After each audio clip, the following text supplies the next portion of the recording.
Nous allons passer à la parole. Il est écrit dans Proverbe 13, verset 13, que celui qui méprise la parole se perd. Et aussi dans Proverbe 12, verset 25, qu'une bonne parole réjouit le cœur. Et je pense, et je suis sûr et rassuré qu'aujourd'hui, nos cœurs seront réjouis au nom de Jésus. Et pour ce faire, je vais laisser la place à celui que Dieu a choisi ce jour pour nous enseigner. Et ce grand jour, le dernier dimanche du mois de janvier, un jour important, Dieu a choisi l'ancien Josier pour nous enseigner ce matin. Veuillez acclamer s'il vous plaît.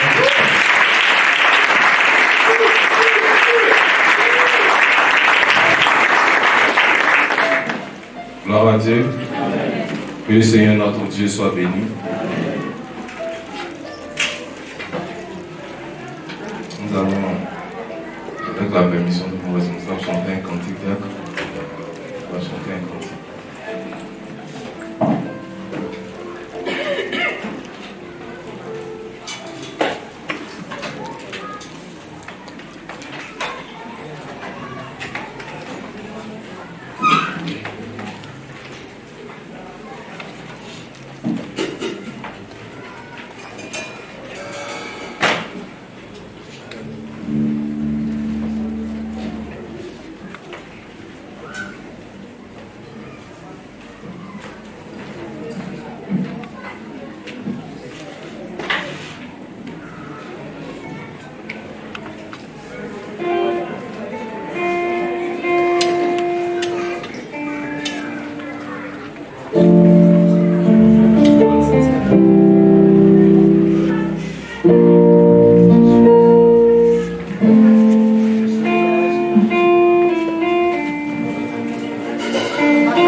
Je suis le lâcher et tu es le beau Dieu. Et moi je suis lâché et tu es le beau Dieu. Moi je suis lâché, et toi tu es le beau Dieu. Moi je suis lâché.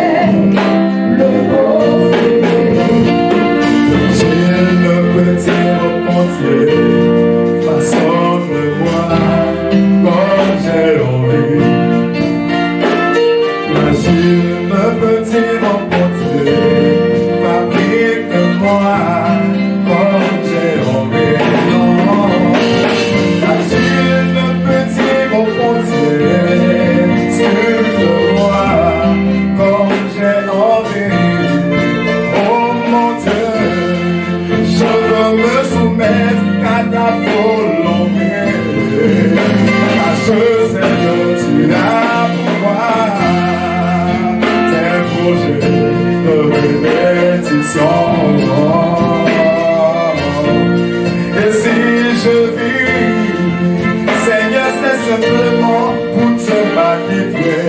Car si tu m'as créé, c'est pour t'adorer. Tu rends hommage parmi mes frères. Je te loue, je te loue.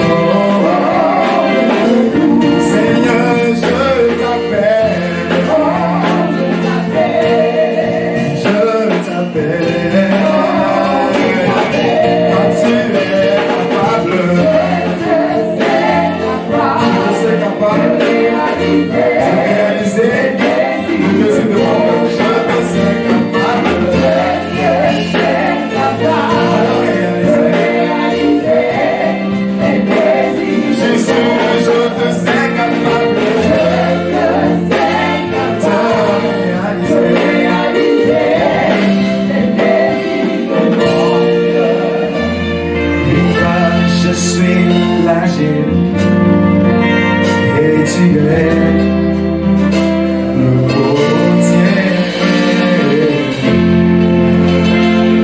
Gloire à Dieu. Gloire à Dieu. Gloire à notre Dieu. La Bible dit, la Bible fait comprendre que notre Dieu est le potier. Et nous sommes comme l'argile qu'il façonne. Le potier, c'est celui qui, pour parler plus simplement dans un français terre à terre, celui qui fabrique canaries. Et puis, nous sommes les canaries du Seigneur. Et le Seigneur prend l'argile, la pâte là, et il prend pour faire canaries qu'il veut. S'il veut, il fait canaries pour pouvoir donner au roi, pour que ça soit dans la maison du roi.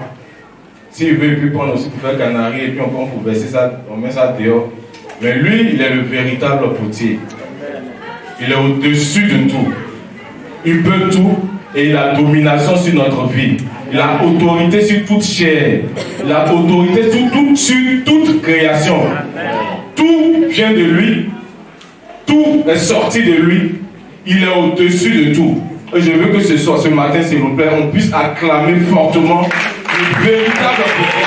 Celui qui est au-dessus de toutes choses. Celui qui peut toutes choses. Celui qui mérite l'adoration. Celui qui mérite célébration. Celui qui mérite honneur. Celui qui mérite l'union. Sans lui, nous ne pouvons rien faire. Sans lui, nous ne sommes rien. Sans lui, nous ne sommes rien. C'est lui qui fait la vie dans le cœur des miens. De tout le monde, dans le cœur des miens, dans la vie de tous. Reçois toute la gloire. Reçois toute la gloire. Reçois toute la gloire. Amen. On peut s'asseoir. Amen. Que son nom soit glorifié, que son nom soit célébré pour le privilège qu'il me donne en ce matin d'être son messager. Et je prie que par son Esprit Saint en moi et que par sa présence dans ce lieu, je puisse être, par la grâce de Dieu, le bon messager du Seigneur. Que je puisse apporter, selon l'Esprit du Seigneur, selon sa pensée, la parole ou bien le message qu'il veut accorder à son Église en ce matin. Que son nom Saint soit béni. Je veux honorer la vie de notre Père. Que le nom de l'Éternel soit béni davantage dans sa vie. Je parle du révérend pasteur Kwame Fong. Que le nom du Seigneur soit béni dans sa vie. Que le Seigneur bénisse sa maison. Que le Seigneur bénisse ses activités. Que le Seigneur bénisse ses projets. Et que l'œuvre de Dieu dans sa main, ou du moins c'est que le Seigneur lui a confié, que par la grâce de Dieu, il puisse devant le Seigneur présenter ça et que le Seigneur puisse dire de lui, bon et fidèle serviteur. Tellement à prier pour lui en ce matin. Je bénis sa maison, donc maman est bénie, les filles sont bénies, toute sa maison est bénie. Responsable de l'église, diacre, ancien, que le Seigneur vous bénisse. Frères et sœurs de la résurrection, soyez également bénis. Amen. Amen, maman Conan. Que Dieu te bénisse. Amen. Alors, aujourd'hui, nous allons rester dans le thème du trimestre qui nous parle des signes de la maturité spirituelle. Je vais prier pour la parole. Je ne sais pas, est-ce qu'on a fait prier? Donc, chacun va prier. On va prier pour la parole de Dieu. On va demander au Seigneur que le Seigneur nous aide à comprendre sa parole. C'est vrai que je suis l'ancien Josué, je suis ton ami, je suis ton mari, ma femme, elle seule. Je suis ton mari. Voilà, je suis ton ami, je suis ton responsable, je suis truc. Que le Seigneur, parce que tu ne vois pas cette personne-là, mais que tu puisses voir le Seigneur qui veut te dire quelque chose. Si tu pries comme ça, le Seigneur va t'apporter quelque chose certainement aujourd'hui. Parce que si tu regardes ma propre nature, je ne vais rien t'apporter, je ne suis rien. Voilà, je ne peux rien te donner, je te dis la vérité, je ne peux rien t'apporter comme parole nouvelle. Mais la personne qui peut te donner un message nouveau, c'est Jésus-Christ. Donc tu vas prier pour que lui qui est là-haut, il sait ce dont tu as besoin, il puisse te dire quelque chose. Donc prions ensemble. Seigneur, je prie à toi au nom de Jésus-Christ. Seigneur, moi je prie parce que je suis ton messager en ce matin. Je prie que par la grâce de Dieu, je sois un bon messager. Seigneur, c'est vrai que tu as mis une pensée en mon cœur et je peux, Seigneur, notre être, mais je prie que par la grâce, je puisse être ordonné dans tout ce que je vais dire. Que Seigneur, que chacun ici aussi présent puisse recevoir une pensée, même si ce n'est pas la pensée que tu m'as donnée. Que ce soit une pensée pour chacun selon le besoin, selon la nourriture spirituelle de chacun. Parle à ton église, nous avons besoin de toi. Nous sommes dans le trimestre de la maturité, le signe de la maturité. Et nous voulons aborder un thème aussi important qui est relatif avec notre marche chrétienne. Fais grâce et enseigne ton peuple au nom de Jésus. Amen. Que le Seigneur soit béni. Saint-Esprit conduit cet instant au nom de Jésus. Amen. Le thème que nous allons, sur lequel nous allons échanger ce matin, c'est un thème qui parle de la mort à soi-même. La mort à soi-même. La mort à soi-même. Le fait de mourir de sa propre nature, c'est le thème. De sa nature ancienne, mais de sa nature propre. Je vais expliquer ça. La mort à soi-même, c'est mourir de ta propre nature. Quand je vais déballer, on va comprendre. On va prendre Galates 2, verset 20. Et je lis Galates 2, verset 20, c'est Paul qui parle aux Galates. Il dit, j'ai été crucifié avec Christ. Donc je peux dire que je suis mort avec Christ. C'est Paul qui dit, j'ai été crucifié avec Christ. Et si je vis, ce n'est plus moi qui vis, c'est Christ qui vit en moi. Et si maintenant, dans la chair, je vis dans la foi au Fils de Dieu qui m'a aimé et qui se prend. Et si je vis maintenant, je vis dans la foi au Fils de Dieu qui m'a aimé et qui s'est livré lui-même pour moi. Donc, Paul ici, comme texte de base, dit que il vit, c'est vrai, mais il est mort d'abord. Il vit, c'est vrai, mais il est mort d'abord. Donc le terme là, ça veut parler de la mort dont Paul parle. C'est vrai que je vais prendre une partie, c'est plus grand pour peut-être le pasteur, même certaines personnes plus avancées expliqueront mieux. Mais je vais prendre une partie de la mort en soi, le fait de mourir de soi-même. Lorsque nous sommes convertis à Christ, lorsque nous acceptons le Seigneur Jésus comme Seigneur et Sauveur, il y a de nouvelles habitudes qui naissent dans notre vie, n'est-ce pas? Avant, tu ne priais pas. Pour ceux qui n'étaient pas chrétiens, avant, tu ne priais pas Jésus. Et maintenant, dans ton habitude de vie, il y a la prière. Avant, tu ne lisais pas la parole de Dieu. Dans ton habitude de vie, maintenant, c'est ce qui doit être. Tu dois lire la parole de Dieu. Déjà, c'est vrai que j'ai dit dans ton habitude de vie, il y a certaines personnes, c'est vrai, qui n'ont même pas encore eu cette étape de prière, cette étape d'habitude de vie. Donc, je prie que si tu es chrétien, si tu as accepté Jésus-Christ comme Seigneur et Sauveur, il faut avoir une vie de prière. Ce n'est pas là mon sujet. Mais j'ai dit déjà, puisque nous sommes dans la maturité, mais là-bas, il faut avoir une vie de prière. Il faut avoir une vie de méditation de la parole de Dieu. Il faut chercher à connaître qui est ton Dieu. Donc nous avons ces habitudes-là. Et souvent, et puis bien évidemment, notre nom va changer. On devient chrétien. On nous appelle maintenant chrétien. On nous appelle maintenant fils ou bien fille de Dieu. Ou bien comme l'enseigne la prêchée du dimanche passé, on nous appelle les fidèles. Ton nom a changé. Mais au-delà de cela, ce que nous devons savoir, c'est que au-delà de ces nouvelles habitudes, il y a une nouvelle manière de se comporter, d'agir. Amen. Il y a une nouvelle manière d'agir. Je veux prendre une image qui a eu lieu. Paul, c'est pas Paul. Jean-Baptiste était là avant Jésus, n'est-ce pas? Il est venu avant Jésus. Et Jean-Baptiste faisait l'œuvre avant Jésus. Et quand Jean-Baptiste est venu, il a fait l'œuvre bien évidemment. Et après lui, Jésus-Christ est arrivé. Il s'est trouvé que, bien que Jésus était là, Jean-Baptiste était encore là. Et pendant que Jean-Baptiste était là, faisait l'œuvre, Jésus aussi faisait l'œuvre. Quand vous lisez bien, avant qu'on étudie Jean-Baptiste, Jésus aussi faisait l'œuvre. Et les disciples sont venus voir, les disciples de Jean-Baptiste sont venus voir Jean-Baptiste. Vous dites, c'est lui que tu as baptisé de l'autre côté là, tous les gens sont en train d'aller vers lui. Et Jésus a dit, et Jean-Baptiste a dit, Jean 3, verset 30, on va lire.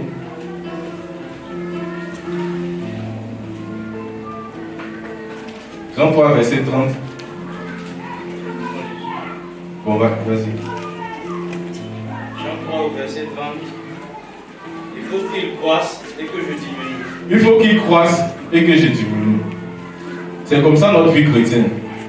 Il faut que dans ta vie, là, pour que je puisse me recentrer, Jean-Baptiste faisait l'œuvre et Jésus aussi faisait l'œuvre.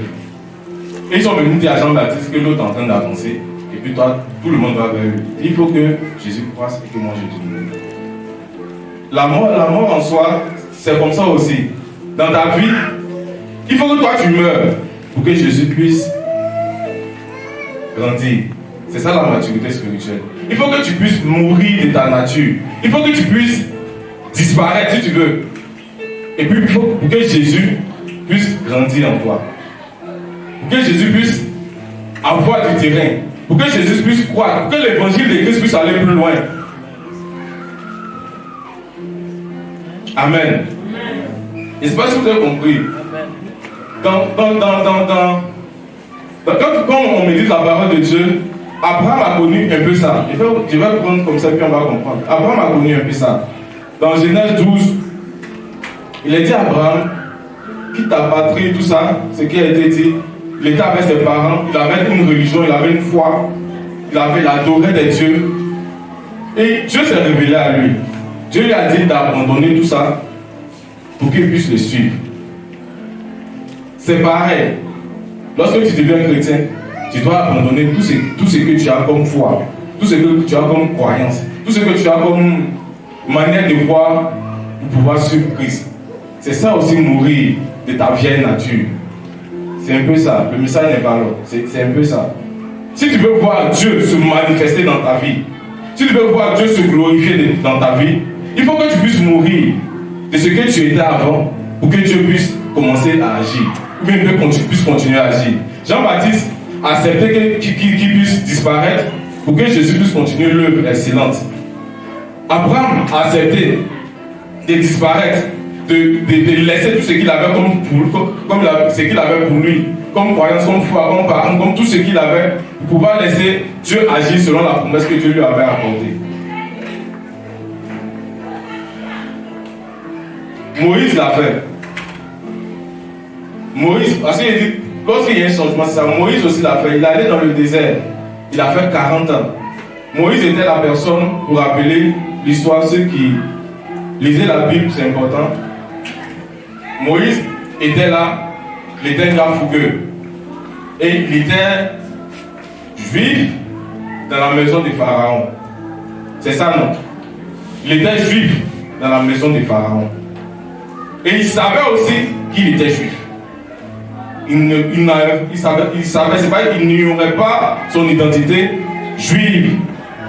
Et un jour il est sorti, il a tué quelqu'un, un soldat, si je me trompe, qui faisait du tort à... Non, il a tué un Égyptien. Ouais, c'est un soldat. Mais c'est un Égyptien. Un soldat égyptien, voilà. Bon, un Égyptien, c'est pas si c'est un soldat, peut-être c'est bon. Voilà, un Égyptien qui faisait du tort à ses frères juifs. Et il pensait que personne ne l'avait vu, les trucs comme ça, le gars est mort. Le lendemain, il voit ses frères en train de se battre. Ça va mon message. Il voit ses frères en train de se battre, il est sorti et il veut séparer ses frères, il veut, tout le temps, il y a quelqu'un qui dit là-bas, moi, il dit en termes français d'ici, Joe qui t'a envoyé, tu penses que tu as fait l'autre côté, là, tu as fait ça, donc il a su que tout le monde savait et il a fui. Donc dans le début de Moïse, c'était un gars fougueux, un gars très réactif, un gars qui ne laissait pas faire les choses. Mais il allait dans le désert pour mourir de cette nature-là, pour venir avec une autre nature, la nature du changement. C'est pourquoi, comme on l'a prêché la dernière fois, Moïse était l'homme le plus patient. Dieu est notre Dieu, mais il peut dire que Dieu soit glorifié. Mais Jésus, en griffes, Moïse, mais la patience de Moïse était au-delà, à un certain niveau de celle que Dieu avait. Parce que Dieu même était sûr que Dieu était prêt à détruire ce peuple-là. C'est Moïse dans sa négociation. Il a dit non, parce qu'il était devenu patient. Et Dieu a confirmé que sur la terre, je n'ai pas vu quelqu'un de patient comme Moïse. Mais il est passé par une mort. Tu veux être mature spirituellement, il faut apprendre à mourir de ta vieille nature. Il faut apprendre à mourir de ta vieille nature.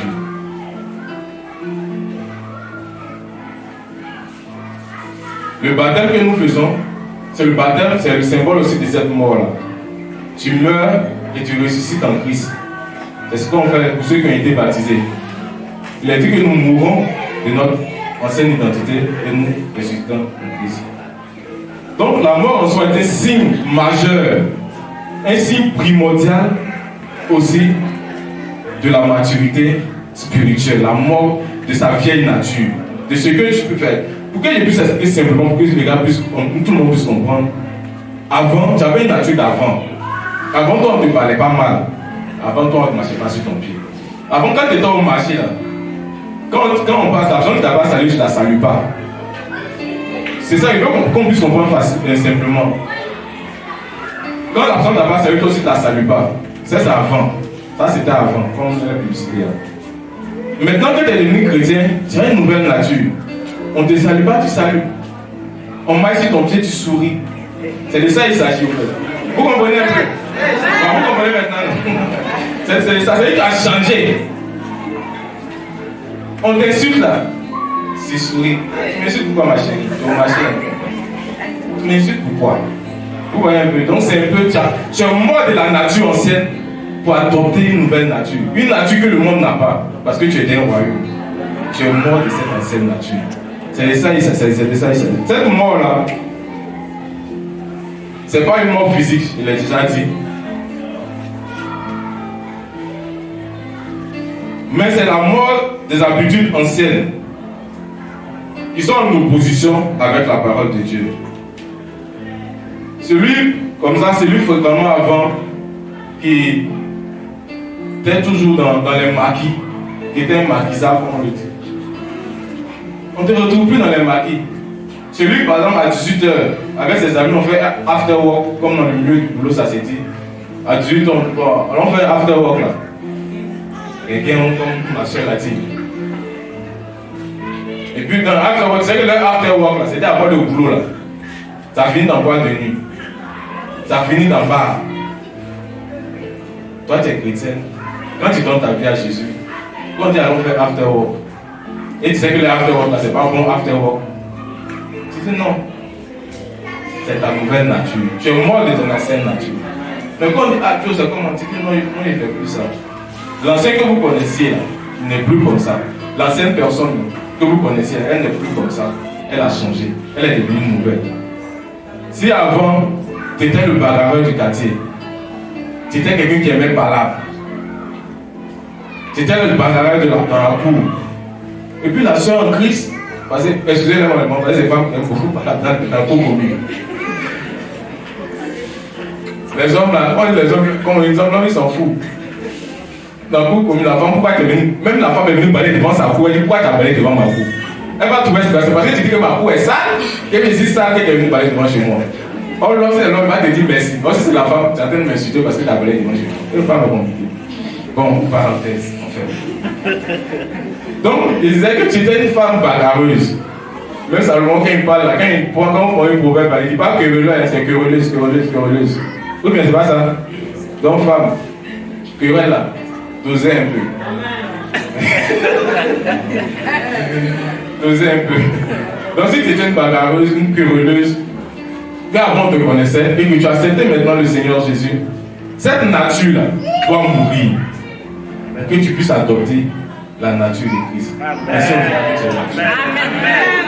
Ah, mais pourquoi les femmes font ça? Donc, c'est un peu ça le sujet. Comme j'ai dit, j'ai peur.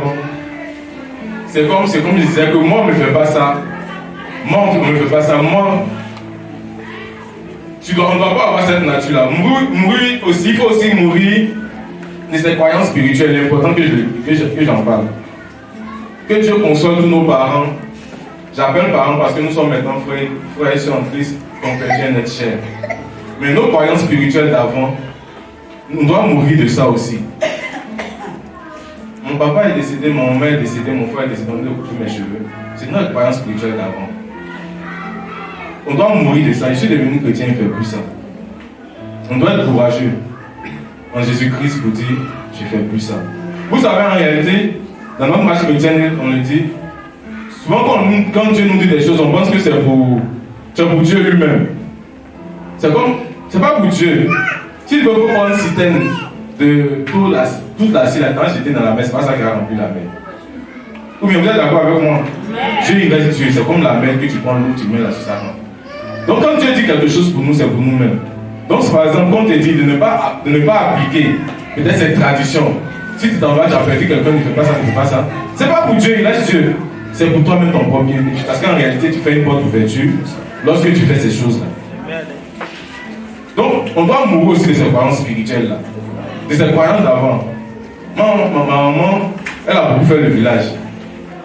Et par la grâce de Dieu, nous on allait à l'école. Et Dieu lui a fait grâce.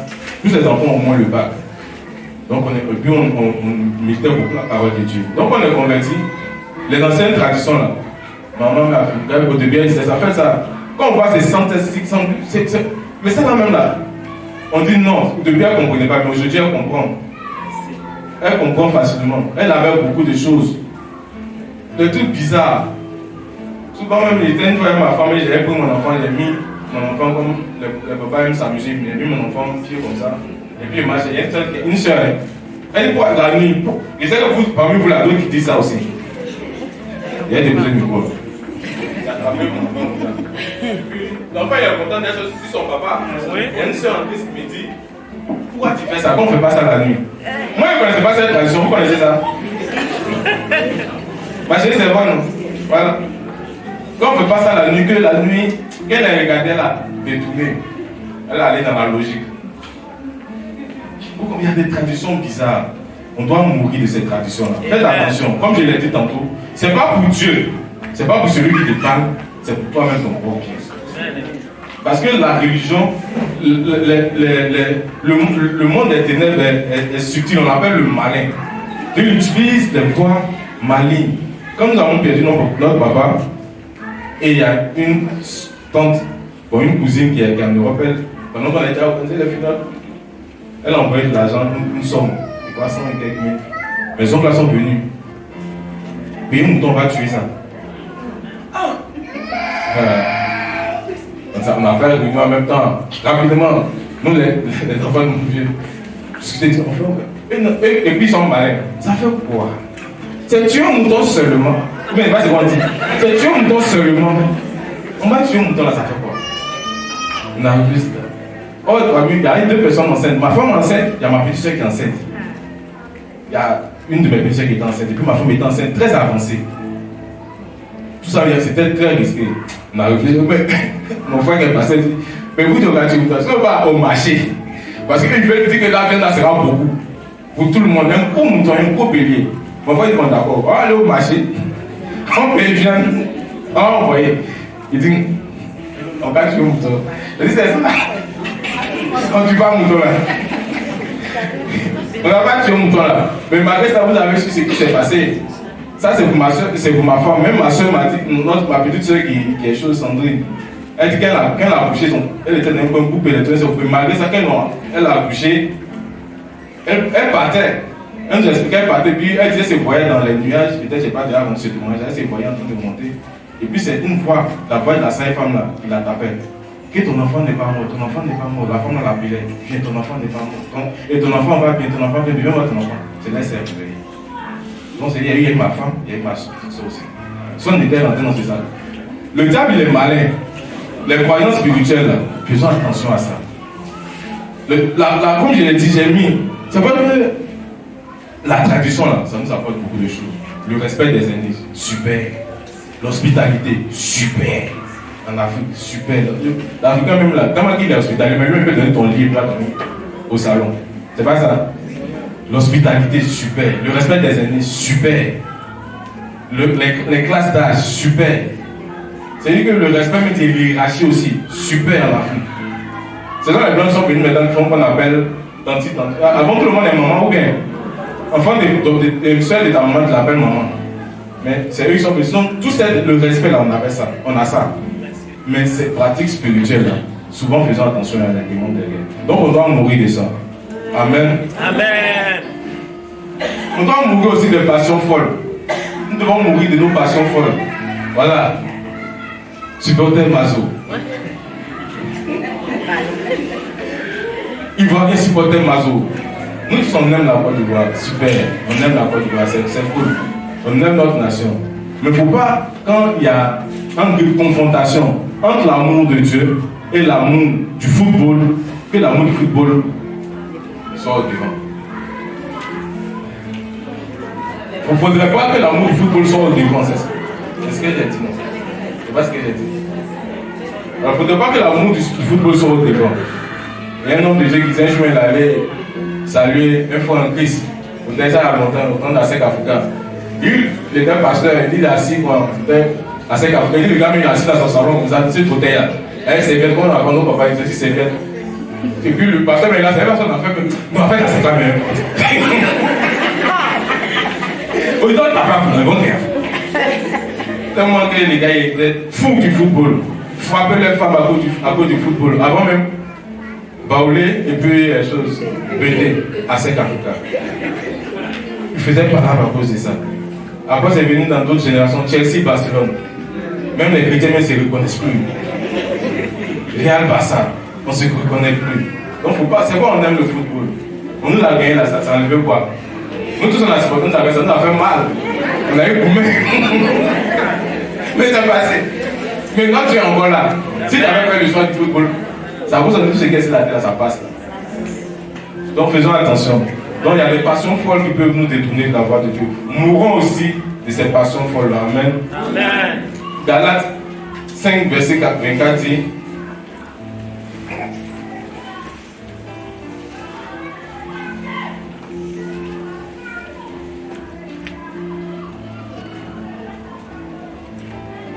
Ceux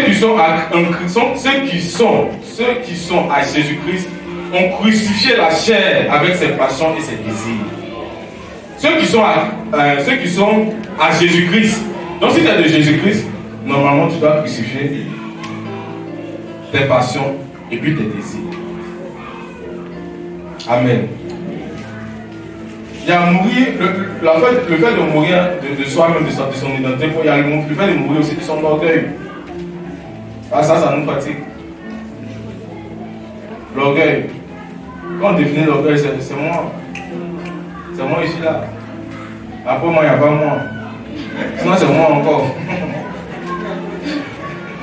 Alors, Dieu, la Bible dit que Dieu résiste aux orgueilleux. 1 Pierre 5, verset 5. Et il résiste. Il fait grâce aux hommes. Il fait grâce aux hommes. Dieu résiste aux orgueilleux et il fait grâce aux hommes. On doit avoir peur du fait que Dieu te résiste. C'est pas Dieu néglige. Oui, si en église, tu peux évoluer, n'est-ce pas? Tu peux évoluer, on peut négliger un enfant et puis il évolue. Ou bien,